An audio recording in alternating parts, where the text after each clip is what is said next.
It was a quiet afternoon in a small, peaceful neighborhood.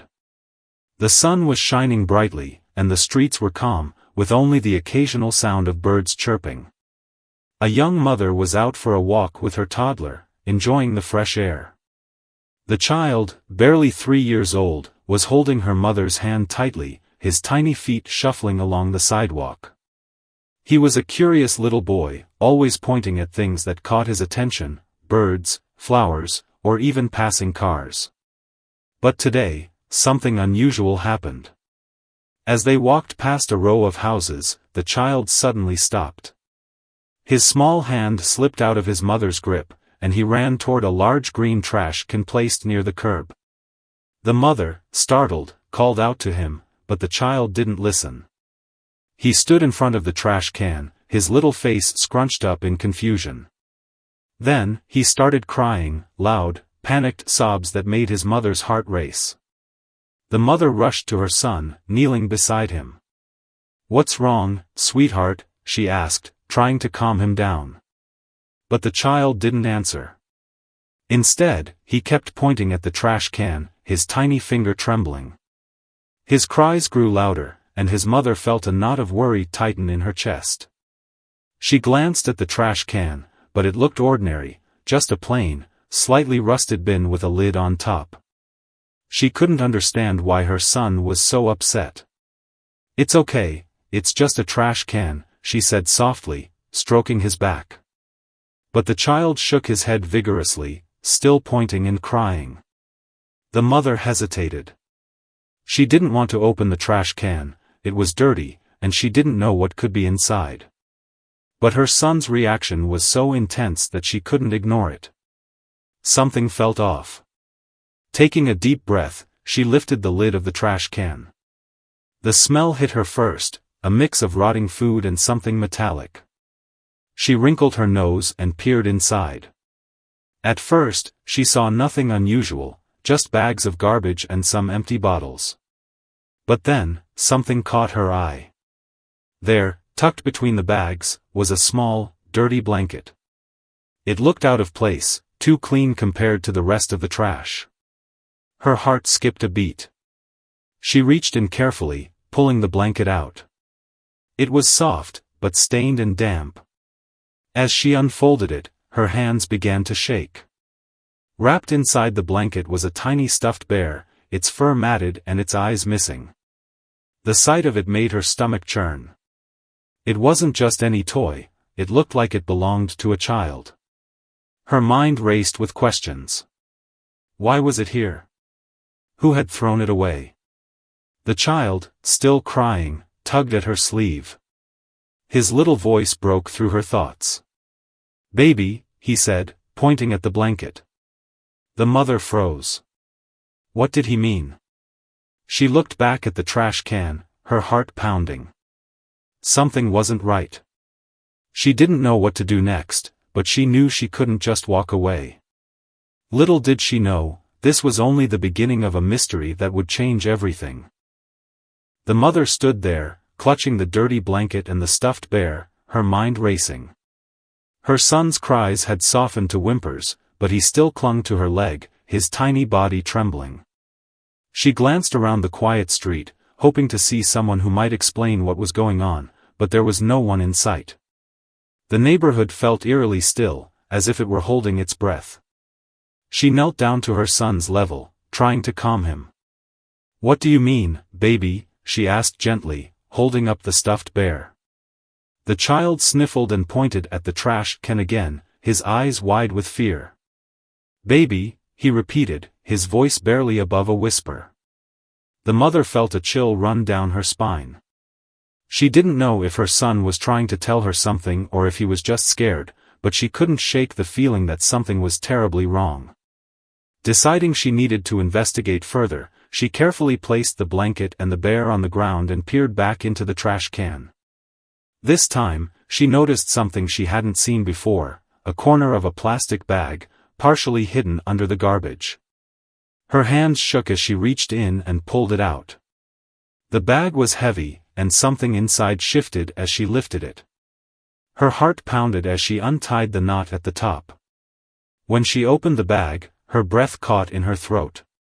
Inside were more child's items, a small pair of shoes, a torn picture book, and a tiny onesie. The onesie was stained and dirty, but it was unmistakably meant for a baby. The mother's stomach turned. Who would throw away things like this? And why? She felt a surge of anger and fear, mixed with a deep sense of unease. Her son tugged at her sleeve again, pulling her out of her thoughts. "Baby," he said once more, his voice trembling. This time, she noticed something different in his tone, a kind of urgency, as if he were trying to tell her something important. She looked at him, searching his face for answers, but he was just a little boy, too young to explain. The mother knew she couldn't ignore this. She quickly gathered the items and stuffed them back into the plastic bag, her hands trembling. She picked up her son, holding him close, and glanced around again. The street was still empty, but she felt like she was being watched. She didn't know what to do next, but she knew one thing for sure: she had to find out what was going on. Without another thought, she hurried back home, her mind spinning with questions. Who did these items belong to? Why were they thrown away? And most importantly, was there a child in danger? The mystery was only deepening, and she couldn't shake the feeling that time was running out. Back at home, the mother placed her son in his playpen, handing him his favorite toy to keep him calm. She set the plastic bag on the kitchen table, staring at it as if it might come to life. Her hands were still shaking as she pulled out the items one by one: the blanket, the stuffed bear, the tiny shoes, the onesie, and the picture book. Each item felt heavier than it should, weighed down by the mystery surrounding it. She examined the onesie more closely, turning it over in her hands. It was faded, as if it had been washed many times, but the stains were fresh, dark and splotchy. Her stomach churned as she realized what they might be. She quickly set it aside, trying to push the thought away. Next, she picked up the picture book. The cover was torn, but she could still make out the title, "Good Night, Little Star." It was a popular children's book, one she had read to her own son many times. She flipped through the pages, her heart sinking as she noticed scribbles in the margins, childlike drawings of stars and stick figures. Someone had loved this book once. The stuffed bear caught her eye again. It was old, its fur worn and patchy, but it had clearly been well loved. She turned it over, noticing something odd: a small, jagged tear along its side. It looked like it had been cut open and hastily stitched back together. Her fingers traced the rough thread, and she felt a lump form in her throat. What had happened to this bear? And to the child who owned it? Her son's voice broke through her thoughts. "Baby," he said again, pointing at the items on the table. She looked at him, her heart aching. He was too young to understand what was happening, but his repeated words sent a shiver down her spine. Was he trying to tell her something? Or was it just a coincidence? The mother knew she couldn't keep this to herself. She grabbed her phone and dialed the number for the local police station. Her voice trembled as she explained what she had found, describing the items in detail. The officer on the other end listened carefully, asking a few questions before assuring her that someone would come to investigate. As she hung up, she felt a mix of relief and dread. She had done the right thing, but the thought of what might come next terrified her. What if there was a child in danger? What if she was too late? She glanced at her son, who was now quietly playing with his toy, oblivious to the storm of emotions swirling around him. The mother sat down, staring at the items on the table. She didn't know what the police would find, but she couldn't shake the feeling that this was only the beginning of something much bigger, and much darker. The police arrived within the hour, 2 officers, a man and a woman, both with calm, professional demeanors. The mother greeted them at the door, her nerves still on edge. She led them to the kitchen table, where the items from the trash can were laid out. The officers examined them carefully, their expressions growing more serious as they took in the details. You said your son was the one who pointed out the trash can, the female officer asked, her voice gentle but probing. The mother nodded, explaining how her toddler had started crying and pointing, refusing to let it go. The officers exchanged a glance, and the mother felt a fresh wave of unease. What were they thinking? The male officer picked up the onesie, holding it up to the light. These stains, he said, his tone grim. We'll need to have them analyzed. It could be nothing, but, he trailed off, not finishing the sentence. The mother didn't need him to. She already knew what he was thinking, and it made her stomach twist. The female officer turned to her. Did you notice anything else unusual in the area? Anyone acting suspiciously? The mother shook her head.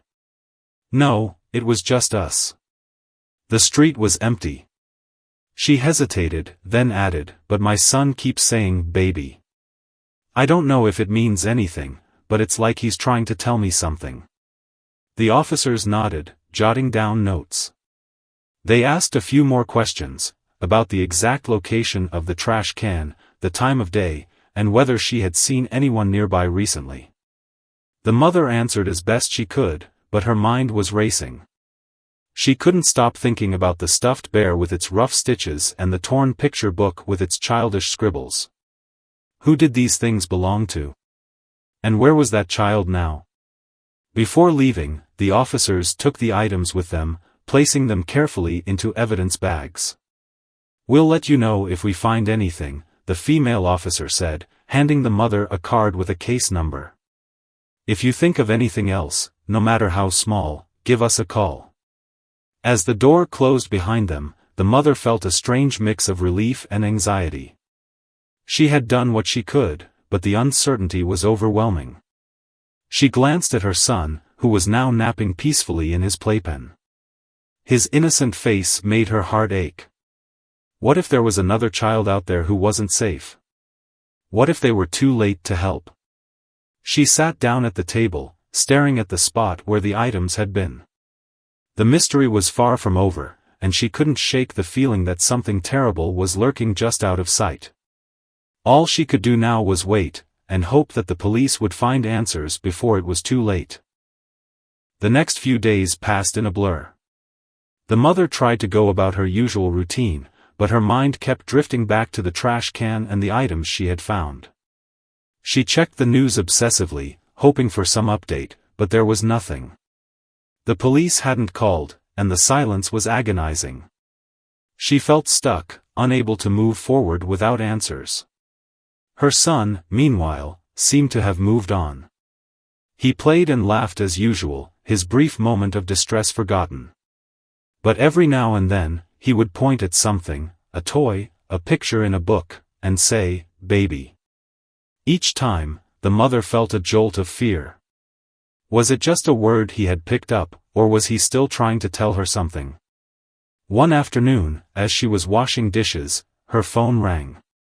She nearly dropped a plate in her hurry to answer it. It was the police. The female officer's voice was calm but urgent. "We found something," she said. "Can you come down to the station?" The mother's heart raced as she arranged for a neighbor to watch her son and hurried to the station. She was led into a small room where the two officers who had visited her home were waiting. On the table in front of them was a file, thick with papers and photos. The mother's stomach churned as she sat down. "We analyzed the items you found," the male officer began. "The stains on the onesie, they were blood." The words hit her like a punch to the chest. She felt dizzy, her mind struggling to process what she had just heard. Blood. That meant someone, a child, had been hurt. The female officer slid a photo across the table. It was a close-up of the stuffed bear, its torn side clearly visible. "We also found something inside the bear," she said. "A small piece of fabric, with a name written on it. It's faint, but we were able to make it out." The mother stared at the photo, her hands trembling. "What does it say?" she asked, her voice barely above a whisper. The officer hesitated, then said, "It says Amia." We're running the name through our databases, but so far, we haven't found a match. We think it might belong to a child who's gone missing, someone who wasn't reported. The room felt like it was spinning. The mother gripped the edge of the table, trying to steady herself. A missing child. A child who might have been hurt. And her son had somehow known, had tried to tell her. She felt a surge of guilt and fear. What if they were too late? The officers assured her they were doing everything they could, but the mother couldn't shake the feeling of dread. As she left the station, her mind raced with questions. Who was Mia? And what had happened to her? The mystery was far from over, and the answers might be more terrifying than she could imagine. The mother couldn't sleep that night. Every time she closed her eyes, she saw the photo of the stuffed bear and the name Mia written on that tiny piece of fabric. Her mind raced with possibilities, each one darker than the last. Who was Mia? Was she still alive? And why had her belongings ended up in a trash can on a quiet street? The next morning, she decided to take matters into her own hands. She couldn't just sit and wait for the police to find answers. She needed to do something, anything, to help. She started by going back to the street where she had found the trash can. Maybe she had missed something the first time. Maybe there was a clue the police had overlooked. The street looked the same as before, quiet and peaceful, with no signs of anything unusual. The trash can was still there, its lid slightly askew. The mother hesitated, then lifted the lid and peered inside. It had been emptied, leaving nothing but a faint, unpleasant smell. She sighed, feeling a wave of frustration. What had she expected to find? As she turned to leave, something caught her eye, a small, crumpled piece of paper lying on the ground near the curb. She picked it up and smoothed it out. It was a receipt from a nearby convenience store, dated just a few days earlier. Her heart skipped a beat. Could this be connected? She didn't know, but it was worth checking out. She drove to the store, her hands gripping the steering wheel tightly. When she walked in, the clerk behind the counter gave her a friendly smile. "Can I help you?" he asked. The mother hesitated, then showed him the receipt. "Do you remember who might have made this purchase?" she asked. The clerk frowned, studying the receipt. "Sorry, we get a lot of customers. I don't remember anyone specific." He paused, then added, "But you could check the security footage. The manager might let you take a look." The mother's heart raced. Security footage. That could be the break she needed. She thanked the clerk and asked to speak to the manager. After explaining the situation, the manager agreed to let her view the footage from that day. They sat in a small office, scrolling through hours of grainy video. The mother's eyes strained as she watched, searching for anything out of the ordinary. Then, she saw it. A woman, her face partially hidden by a hood, pushing a stroller. The stroller was empty. The mother's breath caught in her throat. She rewound the footage, watching the woman again. There was something about her, something that made the mother's skin crawl. She didn't know who this woman was, but she was sure of one thing: this was no ordinary customer. And she might be the key to finding Mia. The mother left the convenience store with a copy of the security footage, her hands trembling as she clutched the USB drive.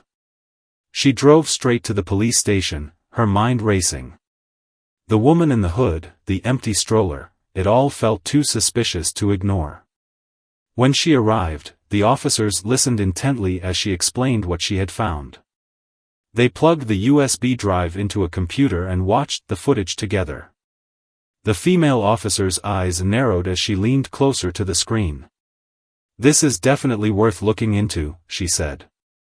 "We'll enhance the image and see if we can identify her." The mother nodded, feeling a flicker of hope.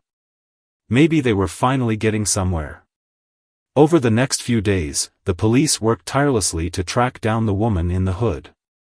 They circulated her image to local media and shared it with other law enforcement agencies. The mother followed the news closely, her heart pounding every time her phone buzzed with an update. She couldn't stop thinking about Mia and the possibility that she might still be out there, waiting to be found. Then, one evening, the phone rang. It was the female officer. "We've identified the woman," she said, her voice tense. "Her name is Clara. She has a history of petty crimes, but nothing like this. We're bringing her in for questioning." The mother felt a surge of relief, but it was short-lived. Clara might have answers, but that didn't mean Mia was safe. She spent the rest of the night pacing her living room, her mind spinning with questions. What if Clara refused to talk? What if Mia was in danger? The next morning, the police called again. Clara had been arrested, but she wasn't cooperating. She denied any involvement with a missing child and claimed she didn't know anything about the items in the trash can. The officers were frustrated, but they weren't giving up. They were searching her home and car, looking for any evidence that might connect her to Mia. The mother felt helpless. She wanted to do more, but there was nothing she could do except wait. She tried to distract herself by playing with her son, but even he seemed to sense her anxiety. He kept looking at her with wide, worried eyes, as if he knew something was wrong. That evening, as she was putting him to bed, he pointed at a picture of a baby in his storybook and said, "Baby." The mother's heart ached. She kissed his forehead and whispered, "We'll find her, sweetheart. I promise." But as she walked out of his room, she couldn't shake the feeling that time was running out. Clara might hold the key to finding Mia, but until she talked, the mystery would remain unsolved, and a child's life could hang in the balance. The breakthrough came 2 days later. The police had searched Clara's home and found something hidden in the attic, a small box filled with children's clothing, toys, and a photo of a little girl with bright eyes and a shy smile. The name Mia was written on the back of the photo. When confronted with the evidence, Clara finally broke down. She confessed to taking Mia from a park months earlier, claiming she had wanted a child of her own. But when Mia became too difficult to handle, Clara had panicked and abandoned her belongings in the trash can. She insisted she didn't know where Mia was now.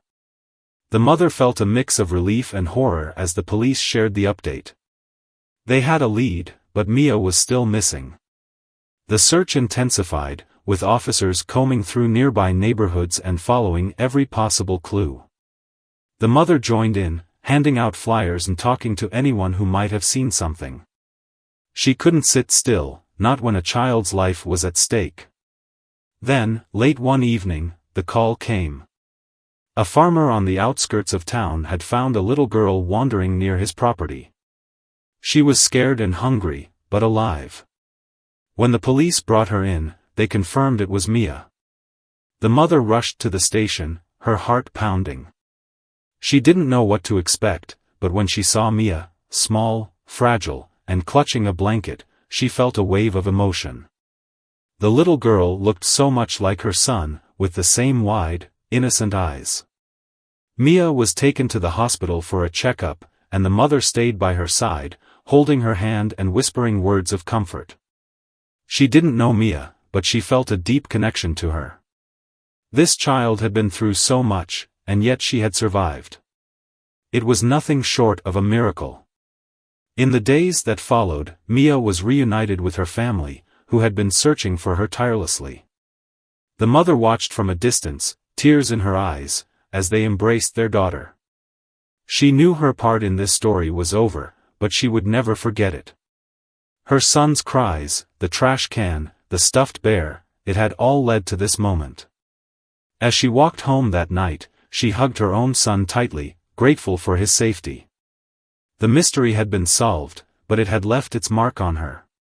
She knew now how fragile life could be, and how important it was to listen, to the cries of a child, to the whispers of intuition, and to the stories hidden in the most unexpected places. And she vowed to never take a single moment for granted again.